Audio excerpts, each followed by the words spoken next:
Welcome to Shri చక్ర news bulletin. ముందుగా headlines. Mega DSC పై తొలి సంతకం చేసిన ముఖ్యమంత్రి చంద్రబాబు.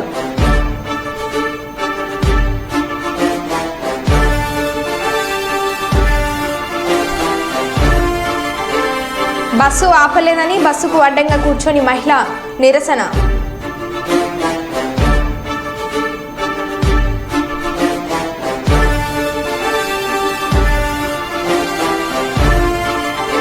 ప్రమాద సంఘటన స్థలాన్ని పరిశీలించిన Ramagundam police commissioner M Srinivas IPS.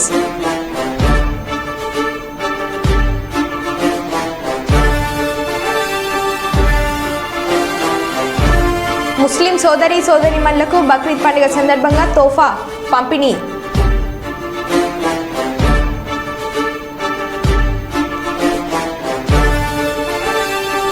Police స్టేషన్కి చేరిన ఆర్టీసీ బస్సులో లొల్లి.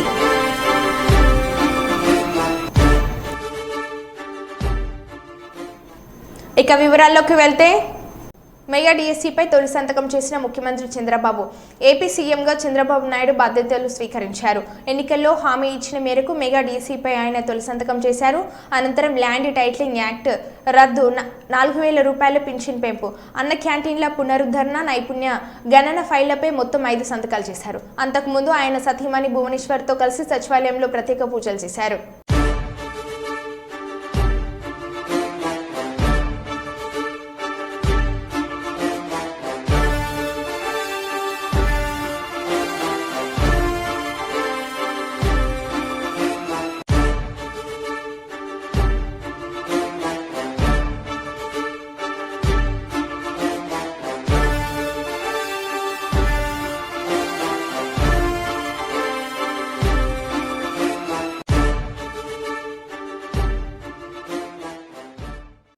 వరంగల్ బస్టాండ్ నుండి నెక్కుండా మహబాద్ వెళ్లే ఆర్టీసీ బస్సులో ఒక మహిళ తన 2 కుమార్తెలను ఎక్కించారు. దివ్యాంగుడైన కుమార్ని లోపలికి ఎక్కించేందుకు సదరు మహిళ కిందకు బస్సు దిగగా బస్సు డ్రైవర్ ఆమె ఎక్కక ముందే బస్సును పోనిచ్చాడు.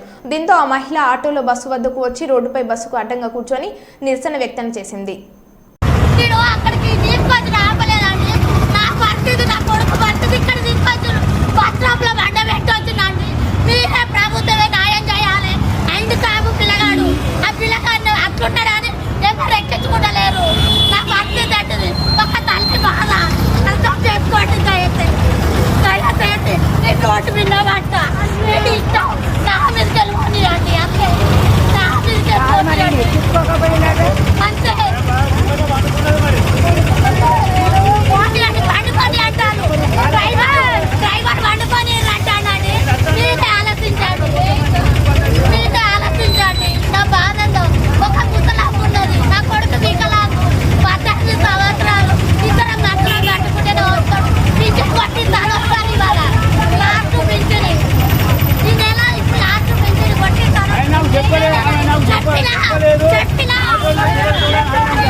నువ్వు కనుక నాకు కనుక చెప్పినట్టుకుంటే నేను ఆపుకుంటే ముక్కున ఇలా నాకు 2 పిల్లలు, నేను ఒకటే మాట లేకపోతే నేను అంటే నువ్వు నాతో నాకంటే మాత్రం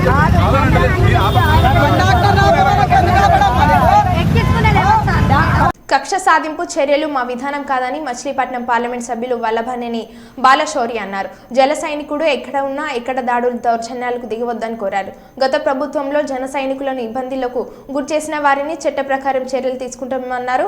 మచిలీపట్నం పార్లమెంట్ను అన్ని విధాల అభివృద్ధి పరచడమే తన లక్ష్యం అన్నారు. ఈ జన సైనికులందరికీ కూడా నేను ఒక విజ్ఞప్తి చేస్తా ఉన్నాను. మన పద్ధతి వేరు, మన వ్యవహార శైలి వేరు.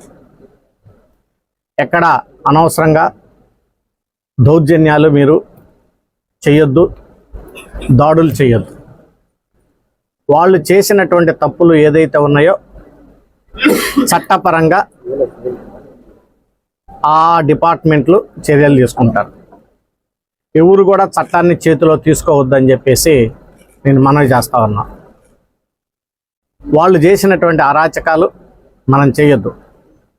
పవన్ కళ్యాణ్ గారు కూడా ఈ విషయం గురించి స్పష్టంగా చెప్పారు. మనం ఒక క్రమశిక్షణ కలిగినటువంటి జన సైనికులుగా, కార్యకర్తలుగా మనం ప్రవర్తించాలనేటువంటిది ప్రతి ఒక్క జన సైనికుడిని నేను కోరుతా ఉన్నాను. అందరం కాన్సన్ట్రేట్ చేయాల్సింది అభివృద్ధి మీద.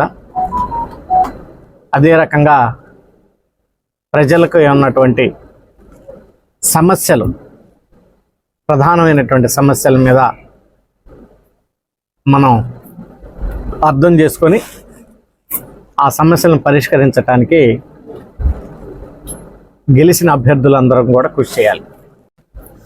పవర్ ఫైనాన్స్ కార్పొరేషన్ ద్వారా లోన్ తీసుకొచ్చి పోర్టుని డెవలప్ చేస్తూ ఉన్నాం. ఒక 1.5 ఇయర్స్లో నాకు తెలిసి ఆ పోర్టును కంప్లీట్ చేసి దాన్ని ఇక్కడ ప్రజలకు అంకితం చేస్తాం, జాతికి అంకితం చేస్తాం. ఆ పోర్టు పక్కన ఉన్నటువంటిది దాదాపు 4-5 వేల ఎకరాల ల్యాండ్లో ఒక మంచి ఇండస్ట్రియల్ హబ్గా తయారు చేసి అనేక మందికి ఉపాధి అవకాశాలు కలిగే విధంగా ఒక చక్కటి ప్లాన్ తోటి నేను కృషి చేస్తాను. ఈరోజు ఎక్కడ ఒక న్యూస్ చూశాను, భారత పెట్రోలియం కార్పొరేషన్ వాళ్ళు ఈ రాష్ట్రంలో దాదాపు ఒక 3-4 రిఫైనరీస్ పెడదామని చెప్పేసి ఎక్కడ ఒక న్యూస్ చూశాను. ఆ 3-4 రిఫైనరీస్ పెట్టేటప్పుడు వైనాట్ మచిలీపట్నం అనేది కూడా నేను ఆలోచిస్తాను. ఒకటి ఎందుకు కాకూడదు అనేది. సో వైనాట్ అంటే ఇలాంటి ఆలోచనలు రావాలి. సో అర్థం లేనటువంటి ఆలోచనలతోటి, ఊరికి పిచ్చి మాటలతోటి టైం గడపటం కంటే రిఫైనరీ, ఇండస్ట్రియల్ హబ్, ప్రజలకి ఏ రకంగా ఉద్యోగాలు ఇవ్వాలి, దీనికి వైనాట్ మచిలీపట్నం. సీఎం చంద్రబాబు నాయుడుకు ఘన స్వాగతం పలుకుతున్న రాజధాని రైతులు. సీడ్ యాక్సిస్ రోడ్కు భారీగా చేరుకున్న రాజధాని రైతులు సీఎం చంద్రబాబు వెళ్లే దారి మొత్తం పూలుపరిచి రాజధాని రైతులు సచివాలయానికి వెళ్లే దారి పొడున చంద్రబాబు ఘన స్వాగతం. సీఎం చంద్రబాబుపై పూలు చల్లుతూ ఘన స్వాగతం పలుకుతున్న రైతులకు అభివాదం తెలుపుతూ ముందుకు సాగుతున్న చంద్రబాబు. భారీ గజమాలతో ముఖ్యమంత్రి చంద్రబాబుకు రైతుల ఘన స్వాగతం.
జోహారాపురం 18వ వార్డు నందు ఉన్న పునీత ఆంథోనీ వారి ఆర్సీఎం దేవాలయంలో ఆంథోనీ వారి పండుగ మహోత్సవాలలో మన కర్నూలుకు నూతనంగా ఎన్నుకోబడిన పీఠాధిపతులు రేవంటెన్ గోరట్ల జాన్సన్ ఓసిడి దివ్యబలి పూజ సమర్పించారు. ఇందులో గురువులు మరియు కన్యశ్రీలు మరియు విచారణ గురువు ఫాదర్ ఆంటోనీ మరియు సంఘ పెద్దలు మరియు ఆంటోనీ వారి భక్తులు పాల్గొన్నారు.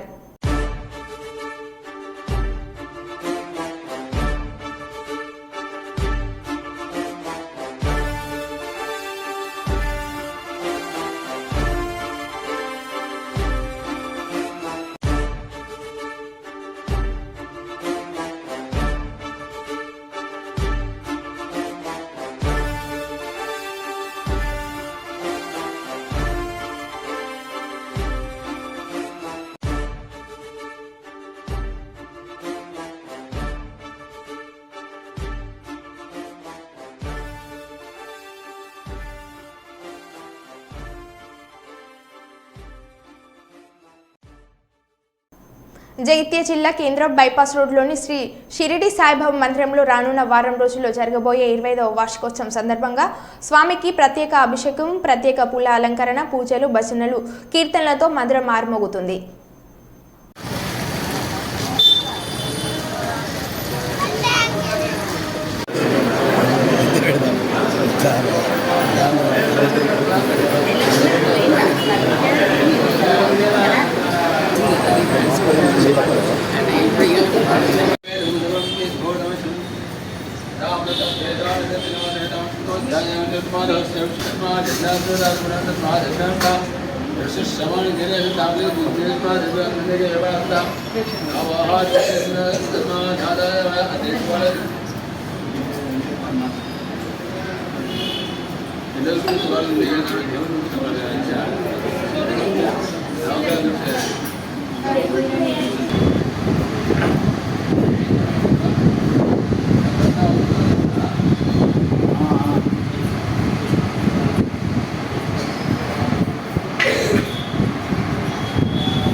మాజీ సీఎం జగన్ వైసీపీ ఎమ్మెల్సీలతో సమావేశం నిర్వహించారు.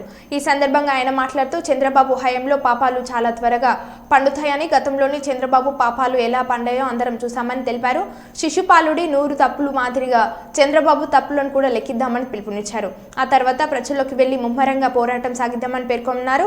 అసెంబ్లీలో వైసీపీకి ఏమంత బలం లేదని, దాంతో అక్కడ అధికార పక్షానిదే ఆధిపత్యం ఉంటుందని జగన్ పేర్కొన్నారు. అయితే మండలిలో వైసీపీకి బలం ఉన్న విషయాన్ని గుర్తించాలని సూచించారు. తమను ఎవరు ఏమి చేయలేరని, అయితే మహా 4 కేసులు పెడతారేమో అని జగన్ వ్యాఖ్యానించారు. ఇటీవల ఎన్నికల ఫలితాలు శకుని పాచికల మాదిరిగా ఉన్నాయని, ఈవీఎంల గురించి దేశవ్యాప్తంగా చర్చ జరగాలి. గత కొన్ని రోజులుగా జరిగిన పరిస్థితులు మీకు తెలుసు. ఎన్నికల ఫలితాలలో మనస్థైర్యాన్ని కోల్పోవద్దు. మేనిఫెస్టోను పరమ పవిత్రంగా భావించి 99% హామీలు అమలు చేస్తాం. ఫలానా పథకం అమలు జరిగిందా లేదా అనేది ప్రజలను అడిగి మరీ టిక్ పెట్టించాం. ప్రజా ఆమోదం పొందిన తర్వాత ఎన్నికలకు వెళ్ళాం. కానీ ఎన్నికల్లో ఏం జరిగిందో అర్థం కావడం లేదు అని జగన్ అన్నారు. ఇంట్లో ఉన్న అవ్వాతాతల దీవెనలు తీసుకుంటూ ఈ రోజు కూడా ఈ మాదిరిగా బటన్లు నొక్కడం, ఏకంగా 2,70,000 కోట్ల రూపాయలు ఎటువంటి వివక్ష లేకుండా, ఎటువంటి లంచాలు లేకుండా, ఏ నెలలో ఏమిస్తామో అని ముందే చెప్పి క్యాలెండర్ ప్రకటించి ఆ నెలలో అది తప్పకుండా ప్రతి సంవత్సరం తూచా తప్పకుండా ప్రతి సంవత్సరం అది జరిగేట్టుగా చేస్తూ ఏకంగా 2,70,000 కోట్ల రూపాయల వివిధ పథకాల ద్వారా మాట తప్పకుండా జరగడం కూడా గతంలో ఎప్పుడూ కూడా చూడలేదు, జరగలేదు. ఇవన్నీ కూడా నేను ఏదైతే చెప్తా ఉన్నానో ఇవన్నీ ఎప్పుడూ చూడని మార్పులు, గతంలో ఎప్పుడూ జరగని సంస్కరణలు. విద్యారంగంలో అయితేనేమి, వైద్య రంగంలో అయితేనేమి, వ్యవసాయ రంగంలో అయితేనేమి, సామాజిక న్యాయం అంశంలో అయితేనేమి, మహిళా సాధికారత అంశంలో అయితేనేమి, గవర్నెన్స్ విషయంలో అయితేనేమి ఎప్పుడు జరగని చూడని సంస్కరణలను కూడా తీసుకొచ్చాం. ఇవన్నీ నేను ఏదైతే చెప్తా ఉన్నానో ఇవన్నీ మనం చేసి చూపించి ప్రజల మన్ననలు పొందిన తర్వాతే ఎన్నికలకు వెళ్ళాం. ఎన్నికల్లో ఏమైందో తెలీదు. 5 సంవత్సరాలు కళ్ళు మూసుకుంటే సార్ అయిపోయింది. 5 సంవత్సరాలు మళ్ళీ 2024 నుంచి 2029 కూడా అదే మాదిరిగానే కళ్ళు మూసుకుంటే 2029 కూడా కళ్ళు మూసుకుంటే వచ్చేస్తుంది. ఇది మనం గుర్తుపెట్టుకోవాల్సిన అంశం ఏమిటి? కొక్కిరాల రఘుపతిరావు చారిటబుల్ ట్రస్ట్ మంచిర్యాల శాసనసభ్యులు శ్రీ కొక్కిరాల ప్రేమ్సాగర్ రావు ఆధ్వర్యంలో ఈరోజు హాజీపూర్, లక్ష్మీపేట, దండపల్లి మండలాల్లో ముస్లిం మహిళా సోదరీమణులకు బక్రీద్ తోఫా పంపిణీ చేసిన మంచిర్యాల జిల్లా డీసీసీ అధ్యక్షురాలు శ్రీమతి శ్రీ కొక్కిరాల సురేఖ ప్రేమ్సాగర్ రావు.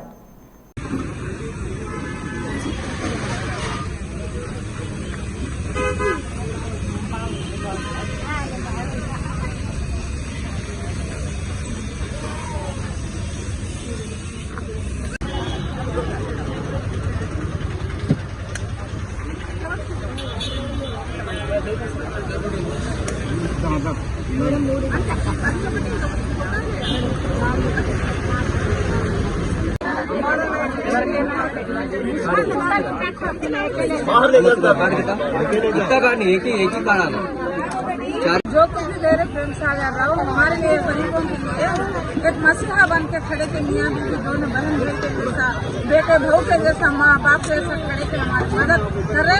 गरीबों के शादियों में, गरीबों के बच्चों के लिए अच्छे में बुरे में सब में साथ दे रहे। अल्लाह उनको अच्छा रखे। अल्लाह के रसूल से मेरा एक वास्ता है, वादा है, सच्चे दिल से करती हूँ। जोड़े में खुश रहे हमेशा हमेशा के लिए, और हमारे जब तक उन्हें खड़े हमारी जिंदगी जाने से पहले भी दिए ईद मुबारक गिफ्ट, और जीते बाद भी दिए। प्रेमसागर गारू की शुक्रिया।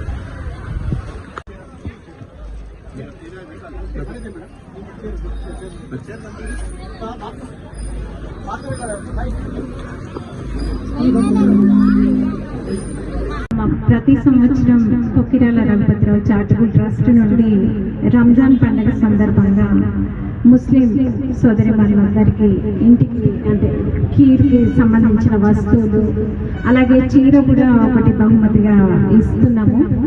అయితే మొన్న ఎలక్షన్ కోడ్ ఉంది కాబట్టి రంజాన్ టైంలో మనం రంజాన్ తోఫా ఇవ్వలేకపోయినాం.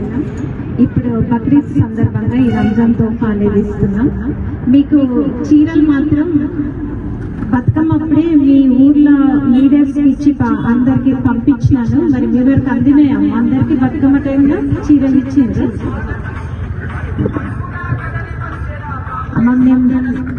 ఇంకా మీకోసం చేయాల్సింది చాలా ఉంది. అంటే మాకు చేతనైనంత వరకు మా దగ్గర ఉన్న దాంట్లో కొంత మీ అందరి కోసం ఇప్పుడు చేస్తున్నాం. అది అధికారంలో ఉన్నా లేకపోయినా కూడా ప్రేమసాగర్ రావు గారు గత 8 ఏళ్ల నుండి వారి తండ్రి గారి పేరు మీద చారిటబుల్ ట్రస్ట్ పెట్టి పనులనేవి చేస్తున్నాం. ఎంత చేసినా కూడా ఇంకా మీకోసం చేసేది ఎంతో ఉంది అని చెప్పి ప్రతిరోజు అంటే ప్రేమసాగర్ రావు గారు అయితే ఈ మన నియోజకవర్గాన్ని, మన ప్రాంతాన్ని ఎట్లా డెవలప్ చేయాలి అని చెప్పేసి ఆయన చాలా దాని గురించే పనిచేయడము, ఆలోచించడము, ఇంకా మీకోసం ఇంకా ఏది మంచిగా చేస్తే బాగుంటుంది అన్నదే చూస్తున్నారు.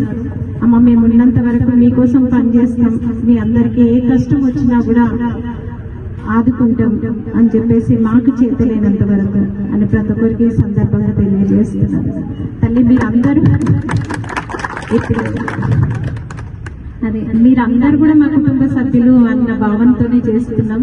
మేమేదో దేవుళ్ళం అనిపించుకోవాలని కాదు, మీ అందరికీ పనిచేయడం మా బాధ్యత అని పనిచేస్తున్నాం. తల్లి ప్రతి ఒక్కరు కూడా కొంచెం ఒక 5 నిమిషాలు అయితే మనకు సరుకులన్నీ వస్తాయి.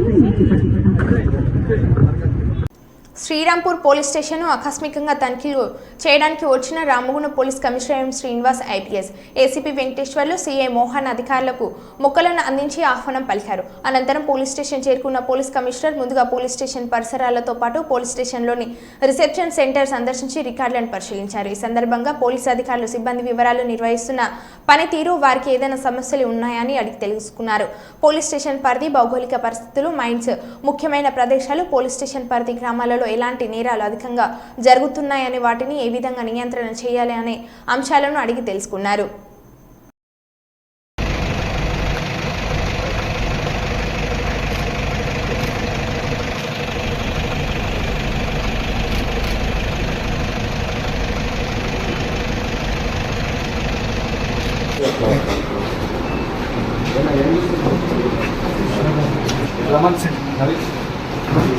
డౌన్ అయింది కదా అలా రెక్టిఫై అయిందా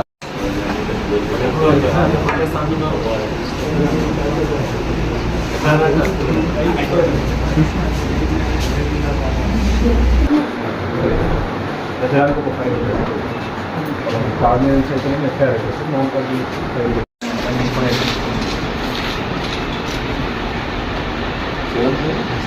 లాస్ట్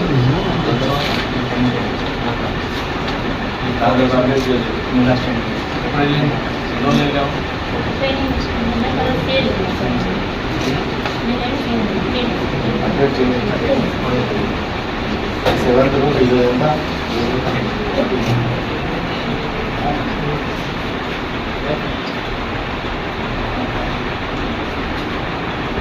అప్డేట్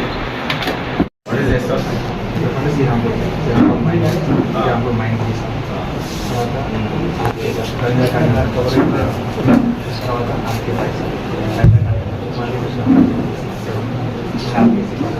ప్రతి అంబులెన్స్ అయితే ఆధార్ మన ఎక్కువ ఎక్కడికి పక్కనే పెట్టారు. ఫిట్ ఫస్ట్ ఫ్లాట్ క్లియర్ అయితే ఇవ్వాలి ఈ కాలం ఫిట్ ఫస్ట్ ఫ్లాట్ రండి.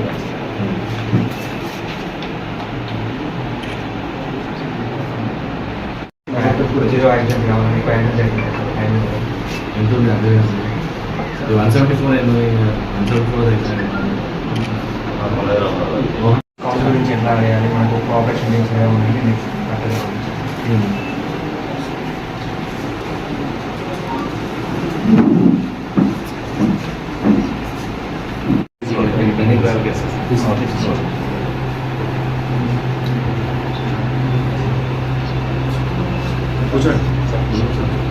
అందరికీ నమస్కారం. ఈరోజు Srirampur police station surprise visit చేయడం జరిగింది. ఈ డ్యూరింగ్ ఎలక్షన్స్ క్యాంపెయినింగ్, దాని తర్వాత election and after that counting అవన్నీ కొద్దిగా దాంట్లో ఎంగేజ్ అవడం వల్ల క్రైమ్ రివ్యూ ఎలా కొద్దిగా ఎట్లా జరుగుతుంది, కొద్దిగా వెనుకబడ్డాక అనిపించింది. అందుకని ఇమీడియట్గా ఇక్కడ సర్ప్రైజ్ విజిట్ చేసి క్రైమ్ రివ్యూ కానీ, దాని తర్వాత సరౌండ్ ఆర్డర్ ఎట్లా ఉంది, తర్వాత ఎంత ఇప్పుడంతా ఎలక్షన్ అయిపోయింది కాబట్టి మళ్ళీ back to normal, back to basics type రావడానికి కోసం ఇన్స్ట్రక్షన్స్ ఇవ్వడానికి, తర్వాత కేసెస్లో స్పీడప్ చేయడానికి, పెండింగ్ కేసెస్ అని, అలాగే మనకి ఇప్పుడు కొత్త చట్టాలు వస్తున్నాయి, బిఎన్ఎస్ఎస్ అని, బిఎన్ఎస్ అని, అంటే భారతీయ శిక్షా స్మృతి, ఇవన్నీ ఉన్నాయి కదా, అవి ఐపీసీ, సిఆర్పిసి అండ్ ఎవిడెన్స్ యాక్ట్లు అన్నీ రిపీల్ అయిపోయి కొత్త చట్టాలు జూలై 1 నుంచి అమల్లోకి వస్తున్నాయి. దాంట్లో భాగంగా ట్రైనింగ్స్ జరుగుతూ ఉన్నాయి. ఆ ట్రైనింగ్స్లో ఎంతవరకు నేర్చుకున్నారు అన్నీ ఫైనలైజ్ చేయడానికి ఇన్స్ట్రక్షన్స్ ఇవ్వడం జరిగింది. తర్వాత ఎవ్రీడే విజిబుల్ పోలీసింగ్ కావాలని ఇన్స్ట్రక్షన్స్ ఇవ్వడం జరిగింది. All the inspectors and SIs and including ACPs, DCPs, including myself, whenever there is a time, definitely we'll be on the floor, on the field and do the visible policing. And visible policing will be right from evening to like under 9, 10, 11, 12 వరకు visible policing in shifts లాగా visible policing పెట్టాలని అనుకుంటున్నాం. Visible policing నిన్నటి నుంచే start అయింది. Then will take care and will also protect the people's property and their lives, and we are committed for any eventuality. Thank you. కుప్పంలో వైసీపీకి big shock. YCP నుండి టీడీపీలోకి పలువురు కౌన్సిలర్లు చేరుతున్నట్లు సమాచారం. త్వరలోని నూతన మున్సిపల్ చైర్మన్ను ఎన్నుకుంటారని సమాచారం. కుప్పం పర్యటన ఈ నెల ఆఖరిలో చంద్రబాబు సమక్షంలో వైసీపీ కౌన్సిలర్లు తీర్థం పిచ్చుకోనున్నారు.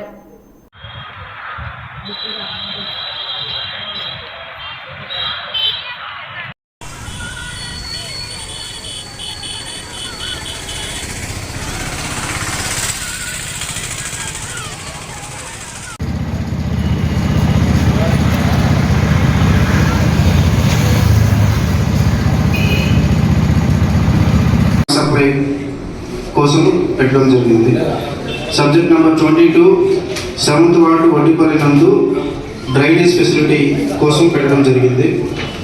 Subject number 23 construction of 450 mm dia culvert across the BT road at. Subject number 30 same supply and delivery of computers printers to Kuppam municipal office. Subject number 31 Pallarapalli revenue village survey number చేసుకోవచ్చు. మళ్ళీ తీయాల్సిన అవసరం లేదు. అదే మున్సిపాలిటీకి ఒక రెవెన్యూ రావాలనే ఉద్దేశంతోనే అవన్నీ చేసుకుంటూ ఉన్నారు. మనకి రెవెన్యూ వస్తే మనం ఇప్పుడు ఈ వర్క్ అన్ని చేయాలంటే ఏం చేయాలా? రెవెన్యూ అది ఏంటి కదా రిజిస్టర్ లో జీవో వచ్చింది. రిజిస్ట్రేషన్ చేయాలని